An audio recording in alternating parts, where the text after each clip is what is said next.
Welcome back, everybody, to KOIN 6 News at 5. If you're an Oregon voter, here's a question. Did you mail in your ballot yet? A lot of people are still holding on to that. And one reason for that, voters really aren't sure what to decide on some of these issues, like Measure 90. That's the one that would change how we vote in the primary. Well, Lisa Balick has been looking from the newsroom. Lisa? Well, I'll tell you, Jeff, Measure 90 would let more of you vote in the primary, regardless of whether you belong to a certain political party. Right now in May, each major party has their own election ballot, and only their registered voters get to nominate the party's candidates for the general election. Measure 90 would change all that. The Libertarians, the Constitution Party's against it. I don't like parties, so I'm going to vote. Small businesses are against it.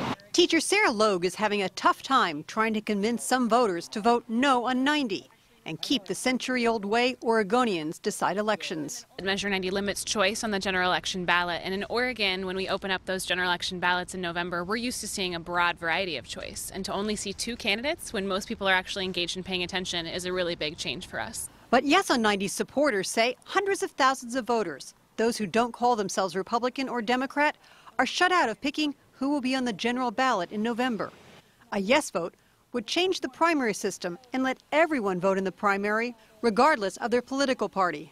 Why should people care? Because there are over 700,000 Oregonians right now who are effectively locked out of the primary process, and about 90% of the legislative races are decided in the primaries, and those are the most important races in terms of who will be representing folks in Salem.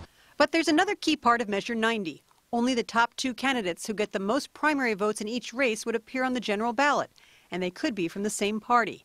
No on 90 campaigners say that's a big reason to vote against it. Washington and California have voting similar to Measure 90, the top 2 system. It's supposed to get more people interested in voting. When we look at the evidence from California and Washington, we see that the number of people who participate and the rates is totally based on your party identification. So the unaffiliateds don't necessarily come out to vote because they get to.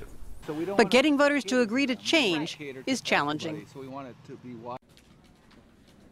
Yet at the same time, remember, we were the first state in the entire country to go with all mail-in balloting. So we are open to change sometimes. One other thing to keep in mind, check in your voters pamphlet. There's a lot of information there to help you decide some of these measures. Jeff? Lisa,